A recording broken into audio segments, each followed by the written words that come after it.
Hey guys, welcome back to our channel. So I'm really excited for today's video.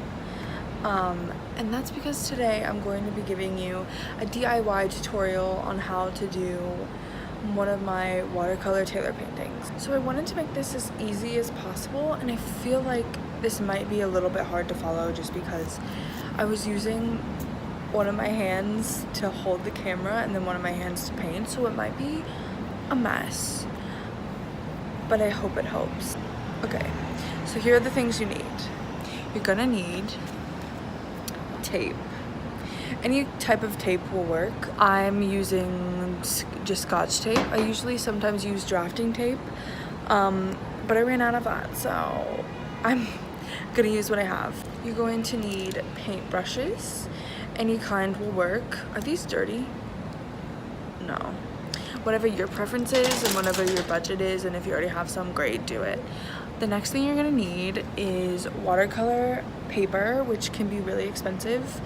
Honestly, you can use any type of paper if you're not using watercolor paint, because you can use any type of paint, I think. Personally, I like watercolor for me because I think it's really blendable and easy, and I use it for school, so I just like have it. But like you can use any type. I would stay away from white printer paper if you're not going to be using watercolor, but any like sketch pad or mixed media pad, any textured paper will work for painting. Just don't use white printer paper because it's not gonna look cute, promise. The next thing you're gonna need is watercolor paints. I'm using Winsor & Newton, and I know they're like really expensive, but really it's just your preference. Like I said, you can use any paint. You can use acrylic, you can use oil, like whatever you're comfortable with.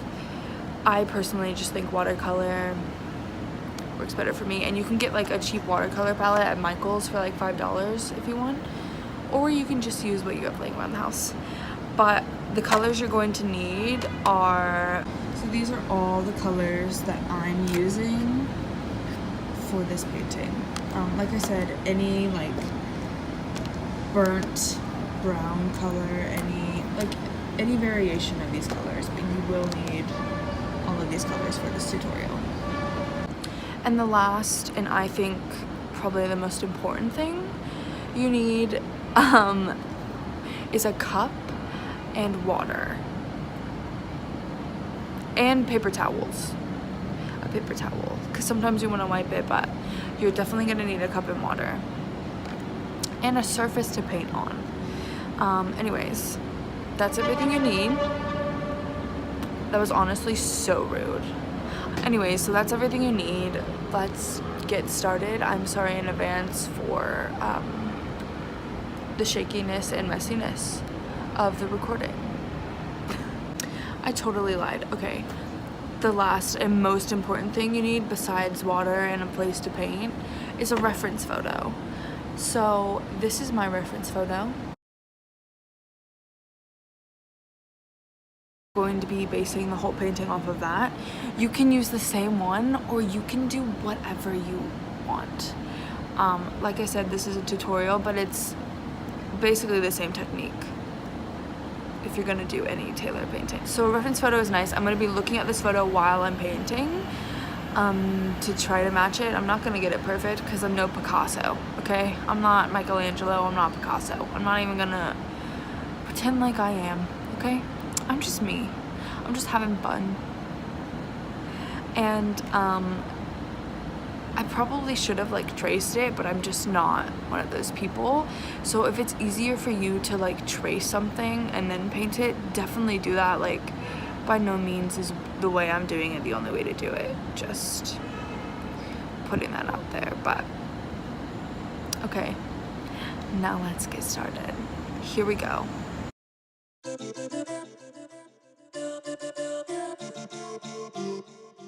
You need to tape around your watercolor, right? Just tape around her however you want. It creates a frame.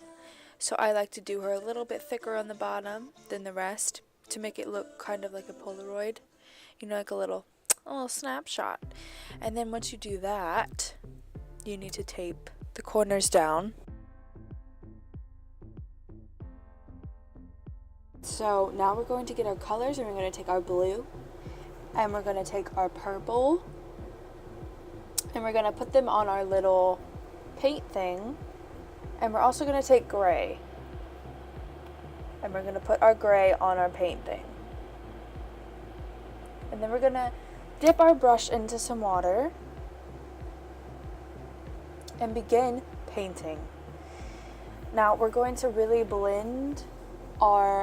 mix our blue and our purple together to give a really dark bluish purple. And we're also going to add the gray over that. So what you want to do is really paint one direction. So I'm going, haha, she said one direction. Sorry. We're going to paint in one direction. So as you can see, I am painting horizontally. And that's really just going to make it all blend really nicely. I don't paint vertically, just because I wasn't taught to paint vertically. So you're going to keep mixing the purple and the blue all the way down the page, and you're going to put the gray over top as well. All the way down, all the way to the bottom. Go lighter on the gray as you get lower. And once again, sorry about the vertical clip. I need someone to record these for me, so if you know a guy. My alarm went off, that's rude. So if you know a guy, just let me know. If you're not getting the color payoff you want, use more. If you got too much, like you see how I put just too much color right then, I'm gonna use water to like even it out.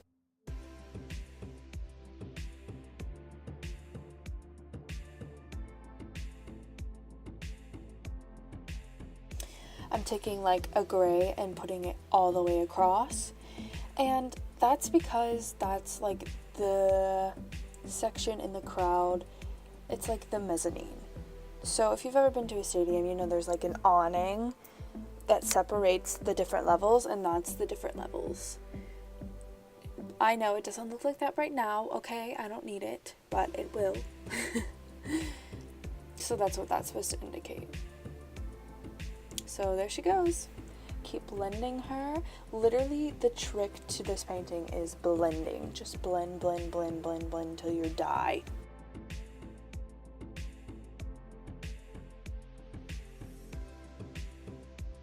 Okay, now this is the part where we're going to take the same gray that we've been using, and we're not going to water it down as much, and we're going to draw the stage across the bottom.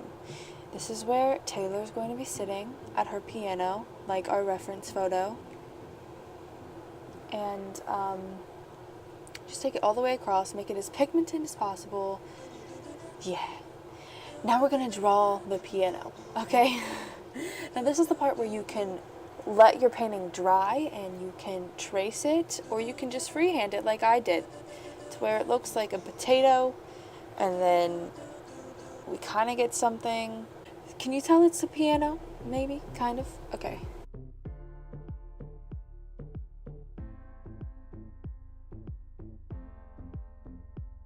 Now we're drawing the bench.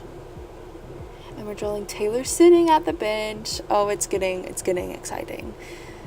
There's her dress and her arm and her neck. Hopefully you can tell.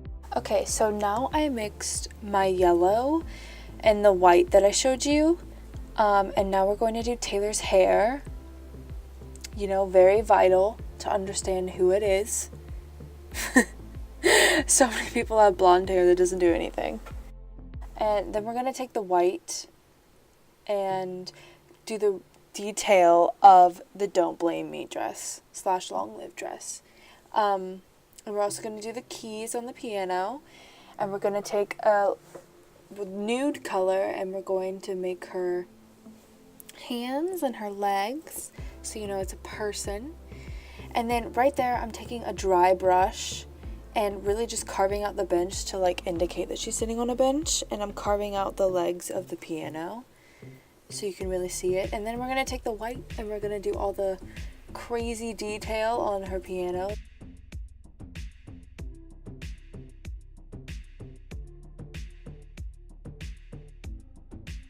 And now we're going to paint rep in yellow on the side, just like her piano.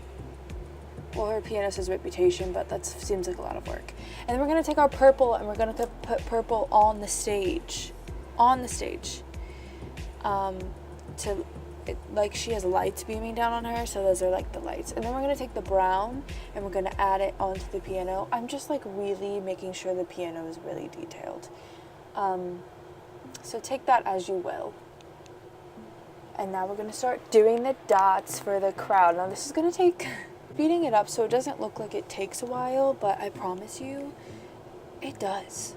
It takes a long time, and I'm using yellow and I'm using white for the first layer, and then I'm going in with purple on the bottom layer, and then on the top layer I'm going to be going in with the purple and the blue mixed for the dots, just to give it dimension and make it look cool, make it look real cool. Like I said, this is going to take a really long time, but you know, patience is key.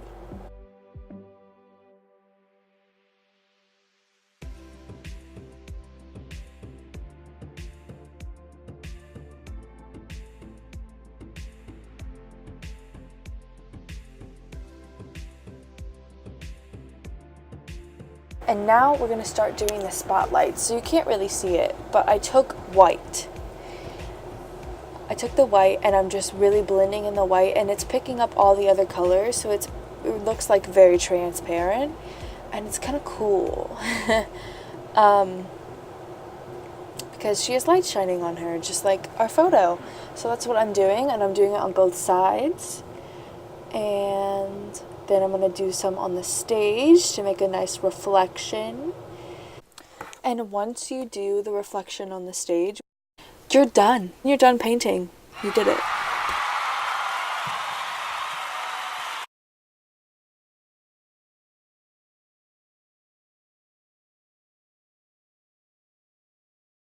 Okay guys, that was the tutorial. I hope you liked it. I hope it was easy to follow. If you try to do this at home, please like tag me on Instagram. Let me know if this helped. Let me know if this was stupid. Let me know if you want to see more of these. Just let me know. Just because I can't read your mind. So we'll see you in the next video. Me and Vanna have stuff planned. I know. Shocker for us. We'll see you next time. Love you guys. Bye.